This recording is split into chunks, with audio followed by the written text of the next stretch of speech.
It feels like an eternity since Final Fantasy XVI was announced, but in reality it's only been a 3-year wait from announcement to release. It's kind of crazy to think about when you remember how long it took Square to release Final Fantasy XV from announcement to release. Announced all the way back in 2020, Final Fantasy XVI presented itself as a more mature take on the series. Now, this doesn't mean the previous games in the series didn't have stories with mature themes.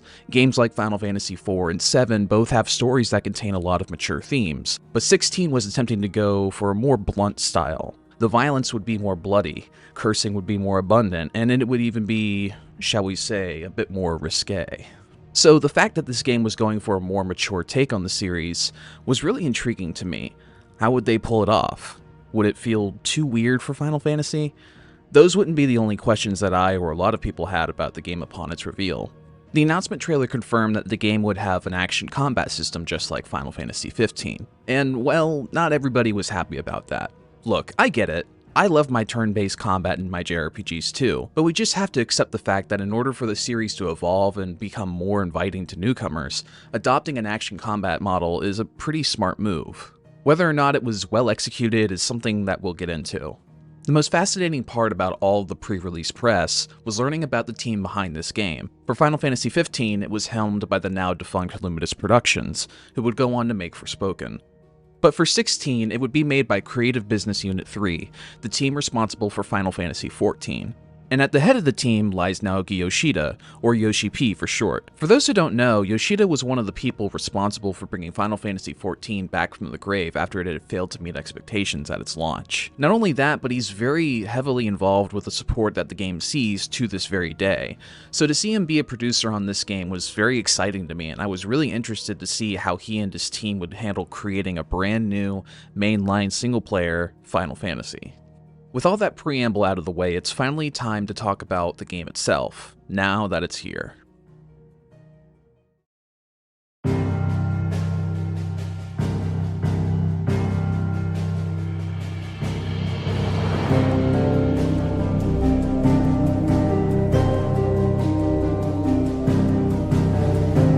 There's going to be a lot to tackle in this one, so I'm going to start with something nice and easy, and that's the way the game performs.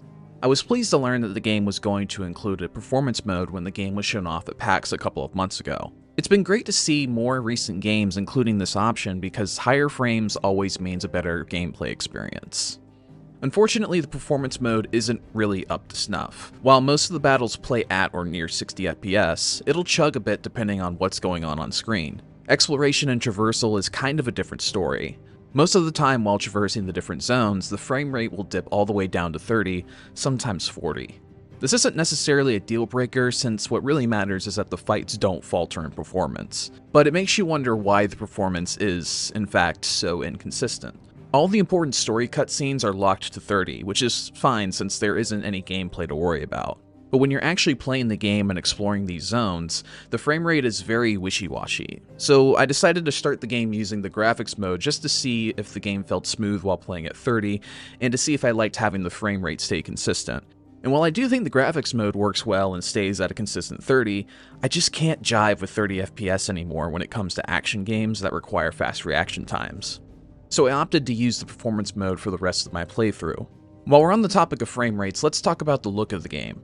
There is no doubt in my mind that this was a really expensive game to make. The attention to detail and the crispness of every texture, character model, fabric of clothing, weapon, fireball, everything. It's all so impressive to look at.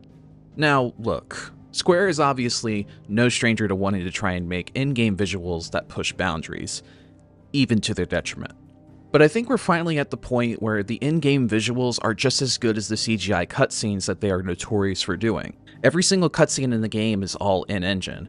Not once did the game ever revert to using CGI for its cutscenes, which makes the in-game visuals even more impressive to me. There were moments where I genuinely couldn't tell if what I was looking at was in-game or CGI, and it just left me absolutely gobsmacked. It left me wondering what exactly they used for this game's engine. In pre-release interviews, Naoki Yoshida wouldn't speak as to what engine they used for this game, but that they were using their own proprietary engine. The The last proprietary engine that Square was known to use was Crystal Tools, an engine they created to make games like Final Fantasy XIII, Final Fantasy XIV 1.0, and even early versions of Final Fantasy XV when it was initially revealed to be Versus 13. Hey everybody, it's me from the future here. I'm cutting in right here to let you guys know that in this next section I start talking about the last proprietary engine that Square used in their games, and I completely messed up because I go on to talk about Crystal Tools and I forgot about the Luminous engine. So yes, Square did develop an engine called Crystal Tools and they did make a few games with it, but it wasn't the last proprietary engine that they made. That in fact was the Luminous engine. And the Luminous engine was made to make games like Final Fantasy XV and Forspoken. And in the original segment I talk about how Crystal Tools was just a big problem for Square when they were using it and that it just didn't work out in the end. But I didn't talk about the Luminous engine at all, and I thought it would be a good idea to go ahead and just kind of clear the air a bit that the last proprietary engine that Square did use was Luminous. They're not using it anymore apparently, so yeah, that's basically it. I guess back to the video. So the origin of this new proprietary engine still remains a great big mystery, and who knows, maybe one day we'll eventually find out the true nature of this engine, but for now, all I can say is that this game is very, very pretty, and it's quite impressive how Square was able to pull off the visuals they were able to create for this game. Moving away from the fidelity of the game, let's talk about some of the other presentational aspects like the art design and UI. When it comes to the art design, Hiroshi Minagawa was in charge of creating the look of the world of Valisthea and everything within it, and Kazuya Takahashi did all the character designs. Both of these men worked on Final Fantasy XIV and have been working on the series for a long time. Minagawa's first Final Fantasy game was Tactics, where he served as art director, while Takahashi started all the way back at Final Fantasy IX, where he worked as a field map graphics designer. A lot of the art direction in this game feels like a nice mix between something like Final Fantasy IV and Final Fantasy IX, with a dash of Final Fantasy XII. It's a traditional high fantasy world with knights, lords and ladies, magic users, monsters, and giant godlike beings. The architecture of each city is a marvel to behold. Not only does a city like the Crystalline Dominion look amazing on its own, with a large number of the buildings reaching for the sky with their pointed spires, but one of the 5 gargantuan obelisks of light, known as the Mother Crystals, is sitting right behind it. It's like seeing something that could only be conceived in a painting, being translated into the digital space. It is truly impressive just how gorgeous the designs of these environments can get. The same can be said about the icons as well. Hulking behemoths that cause huge amounts of destruction when let loose. Each icon ranges from being beautiful and elegant to being monstrous and terrifying. If I had to pick, I would say my favorite design out of the bunch was Odin. He's the one design that combines both the beauty and the monstrousness together in such a way that it makes his destructive capabilities almost transfixing. Looking at the character art for the game, I believe Kazuya Takahashi took a lot of inspiration from the work of Akihiko Yoshida, who provided character art for games like Tactics Ogre, Vagrant Story, Final Fantasy Tactics, Final Fantasy XII, and Nier Automata, to name a few. There's an elegance and grace to the way that both artists depicted each other's respective characters, and while Yoshida used a more muted color palette for his artwork, Takahashi uses color to make his art more vivid and rich. It makes me happy to say that his art translated very well to the actual in-game visuals. The sign of any great character art is that you should be able to tell right away what the silhouette of each character is without even having to second guess yourself. And that's something that Takahashi nails. Whether it's the weapons that they wield or the way their outfits flare out in a certain way, like Benedicta's dress. Hell, even taking a look at this silhouette, there's no question that's the big boy himself, Hugo Kupka. The monster designs this time around are your typical Final Fantasy fare. You have your goblins, bombs, adamantuses, behemoths, Marlboros, flan, and dragons. They all look how they always have, but they have a more grounded style to them, as if you could imagine them being real, tangible creatures. The behemoth has always been my favorite Final Fantasy monster, and I'm glad they represented him well in this game. Staying in line with the game's presentation, let's talk about the UI of this game. A lot of people expressed worries that the game's UI was going to be too noisy and that it was going to turn the game into a visual mess while in fights. It's not entirely wrong. Sometimes the numbers that emanate from enemies could get rather noisy, but I'm also someone who likes to see the numbers when dishing out damage to enemies in games, so it didn't really bother me. I think this is something that is going to upset some people and not really bother others. Overall, I would say that the UI is mostly very clean and shows you just about everything you need in order to play the game. It would be nice if in the future they would patch the game to allow players to turn off the damage numbers for those who find it too noisy. The last part of the presentation I wanted to talk about is the music. To put it simply, the music in this game is purely sublime. Of course, it goes without saying that Nobuo Uematsu was and still is the king of music in video games. His scores for the 9 games that he solely composed for are among the most iconic and influential that the video game industry has ever had the pleasure of hearing.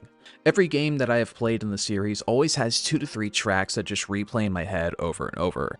After Final Fantasy IX, though, Uematsu would no longer be the sole composer of the series, and would come back every so often to be a consultant or to create an original track here and there. Thankfully, the scores that have been made for each game after Final Fantasy IX have just been as excellent, some of them even being just as good as Uematsu's scores. Shout out to Yoko Shimomura for her outstanding score in Final Fantasy XV. The score for Final Fantasy XVI was composed by Masayoki Soken, who also did the music for Final Fantasy XIV in collaboration with Uematsu and others. Some of my favorite tracks in the game include Cid's theme,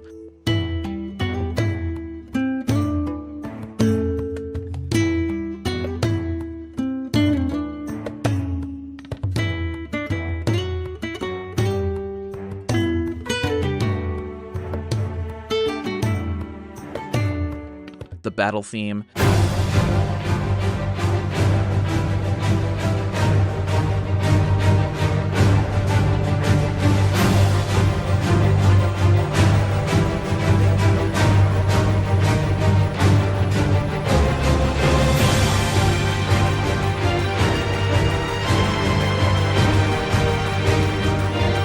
and one of the boss fight themes.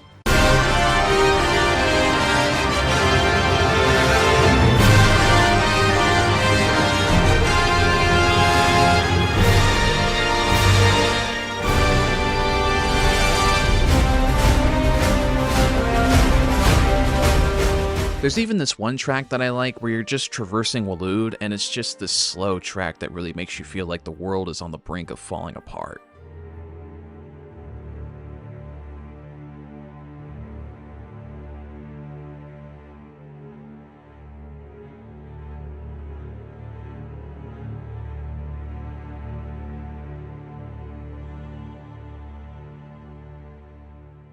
Soken knew exactly what track would fit each area and mood, which is really what makes every Final Fantasy score work so well. I love even the crazier tracks that make the game feel like a game made by Platinum.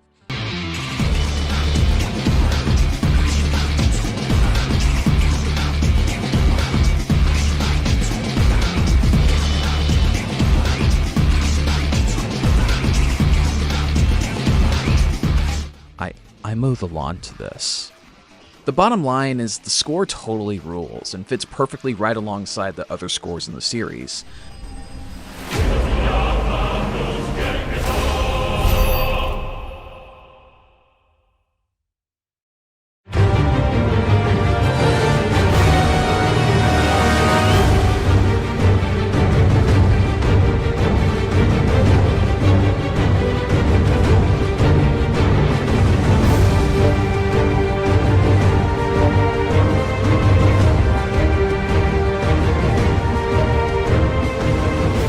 With this being an action game, the development team looked to character action games for inspiration. So it's a good thing that they were able to get Ryota Suzuki, who previously worked at Capcom, to design the combat for games like Dragon's Dogma and Devil May Cry 5. The comparisons to Devil May Cry 5 are quite obvious. You have your stinger, launcher, down thrust, projectiles, and enemy step. These are the base tools that allow Clive to pull off general combos and juggles.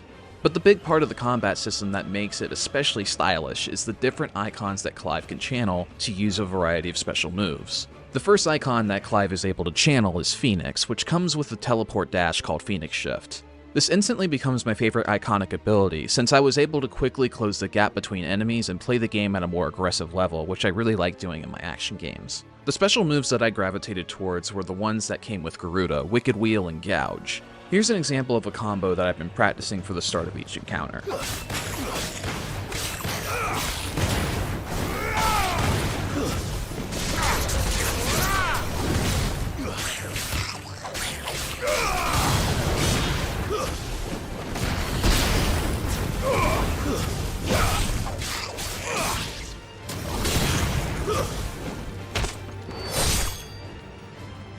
Granted, he probably doesn't have enough health to withstand that kind of punishment, but the point is that you can really go nuts with the combat in this game, and could probably make a combo that goes on forever if you really wanted to. Boss fights and mini-boss fights, however, are a bit of a different story. Bosses and mini-bosses are not as easy to stun, so you're going to have to play the game more on the defensive side. So dodging becomes a more important part of your moveset. Dodge way too early and you might get hit.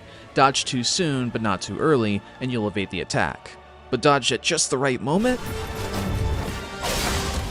and you'll perform a precision dodge, which grants the player the opportunity to perform a counter slash with your sword or a counter shot with your magic. You use all of these tools together to whittle down the enemies. Raise your hand if you've heard this one before, stagger gauge. Yes, that's right, the stagger gauge mechanic from Final Fantasy XIII and VII Remake has made its way to Final Fantasy XVI. It works almost like VII Remake, but there's no pressure stage this time around. You just have to keep wailing on them until they become completely staggered. Once staggered, this is your time to just completely let loose and cause as much damage as possible. The last part of the combat to tackle is the limit break, where Clive will semi-prime and have a flurry of attacks to use in addition to being able to heal while attacking an enemy in this state. I never really used this too much, but it did prove rather useful when I was out of potions and needed some health in a pinch. The combat is everything I was hoping it would be and then some. It fixes a lot of the problems I have with Final Fantasy XV's combat, where it felt less involved and made it easier to be more defensive. I understand that 15's combat actually has some depth to it, but I never felt like the game's combat clicked with me like how 16's combat does. Of course, you won't only be playing as Clive. When the time comes, Clive will completely prime and become Ifrit, the second icon of fire. But for the most part, Ifrit plays a lot like Clive, where you can string together combos and special abilities. But the thing that makes the icon battles stand apart from the regular fights is the absolutely insane level of scale. These fights are massive, and I'm not going to spoil it here, but there's one fight that takes place later in the game that went totally bonkers, and I just loved it. Speaking of which, I have to give Square their flowers and just admire how incredibly well done the boss fights in this game are. None of them were especially challenging, but they do their job in testing your mettle. Of course, the music in each of these fights rule, and they are the nice cherry on top to boss fights that are already super fun and engaging. Now, in between all of this are exploration and questing. On the topic of exploration, don't think that this is an open world game. It's more akin to something like Final Fantasy XIV or Monster Hunter, where you have different zones that you can explore and handle side quests in. The zones themselves aren't the biggest, but are open enough to not make the player feel cramped. I've seen some controversy online saying that the game is too linear. I'm here to tell you though that the linearity of this game is necessary. They're mainly trying to tell a story with this game, and the linearity of the level design helps the developers focus on the stuff that matters, like combat and story. So it makes a ton of sense that they didn't want to try to go crazy with the zones. It's a lesson that was learned with Final Fantasy XV, where they tried to make an open world and ended up making a game that was too big. It made the world feel a lot emptier than it should have been, so why repeat the same mistake with 16? I think the developers made the right call here to design the game around the combat experience rather than trying to emulate other open world RPGs. Now, something that I do have to take criticism with is the side quests. For some weird reason, RPGs have had it pretty bad recently when it comes to good side quests. This game is no different.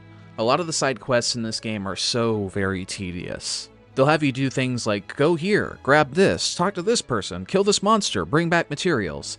It just isn't engaging at all. The sad part is, there are side quests in this game that actually have some pretty cool stories and bits of lore in there, but actually doing the tasks that each side quest asks me to do does not incentivize me to want to complete them. Regardless of my issues with the side quests, actually playing the game is a joy. The combat is top notch, and just going through the game trying to nail combos was indescribably fun.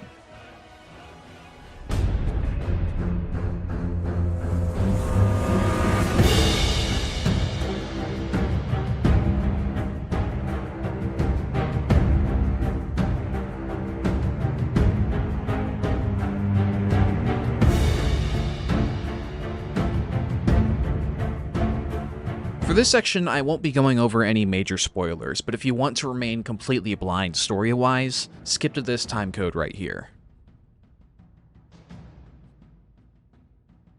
Final Fantasy has always been known for its story. Some of my favorite tales and characters in gaming come from this very series. Personal and passionate stories that transcend other forms of media. With Final Fantasy XVI, the story is one of freedom, a quest to break the chains that bind the main characters to their fates. And it all starts here, at Phoenix Gate. a memory of the past.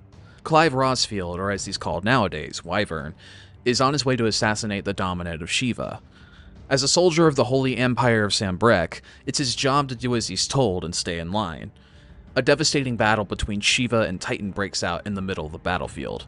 Amidst the battle, Clive gets knocked out by a large chunk of stone, and he gets transported back to when he was a boy of 15. We find Clive 13 years ago in Rosaria, when he was the son of an Archduke, Elwyn Rosfield. He spars with the Lord Commander of his father's soldiers, Rodney Murdoch. Of course, Clive is quite the soldier and is able to best the Lord Commander in a fair match. It's here where we are properly introduced to Clive's younger brother, Joshua Rosfield, and his childhood friend, Jill Warwick. Joshua is the dominant of the Icon of Fire, the Phoenix. It was believed that Clive was to be the dominant, but was rejected by the Phoenix for some mysterious reason. So the Phoenix accepted Joshua to be its dominant. This caused Clive's mother, Annabella, to resent him. She's, some might say, an absolute bitch. Clive and Joshua's father returns home and tells Clive that a war is imminent between them and the Iron Kingdom, who are in possession of one of the Mother Crystals, Drake's Breath. The Mother Crystals are what bless each region with resources and keep the Blight at bay from taking over the land of Valistia completely. Elwyn, Clive, and Joshua leave Rosalith to make their way to Phoenix Gate, where Joshua will perform the rite of ancestral communion. While at Phoenix Gate, soldiers of the Holy Empire infiltrate the castle and set it on fire. They attack the soldiers on the inside and look for Elwyn and his two sons. While trying to escape, Elwyn is killed by disguised Imperial soldiers who make their way to abduct Joshua. But Joshua is so distraught by the death of his father that he primes and becomes the Phoenix. When Clive sees this, he goes to try and get Joshua's attention, but struggles to maintain focus and sees a mysterious figure in front of him. Before he has time to think, a second Icon of Fire known as Ifrit appears from nowhere. It spreads flames across the entire ground, engulfing Rodney in the process, disintegrating him. Ifrit and the Phoenix duke it out in the Apothecary, a labyrinth of pillars that lie underneath Phoenix Gate. After exchanging blows, Joshua believes himself to be the victor until Ifrit wakes back up and brutalizes Joshua. In the end, Ifrit ends up killing the dominant of the Phoenix. The rest of the Imperial soldiers search Phoenix Gate the next morning for survivors. Annabella is revealed to be the one behind the attack and finds Clive still alive, hidden behind a chunk of the castle. Annabella at first tries to have Clive killed, but has second thoughts and instead makes him a soldier of the Empire. That's the setup for the rest of the story, which is simply excellent. The political intrigue combined with the interplay between the characters kept me engaged the whole way through. The characters themselves were surprisingly memorable, with this game's version of Sid being easily my favorite in the game, and in all honesty, probably my favorite iteration of Sid the series has offered. Also gotta give a shout out to my boy Gav. He's honestly kind of the heart of the game in a lot of ways.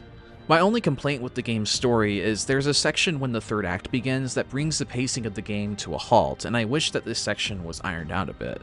But other than that, the story was exactly what I had hoped for, and by the end, it struck a chord with me that I honestly didn't expect it to. If you're a fan of games like Final Fantasy IV, 7, or 9, you're going to love what the story has to offer.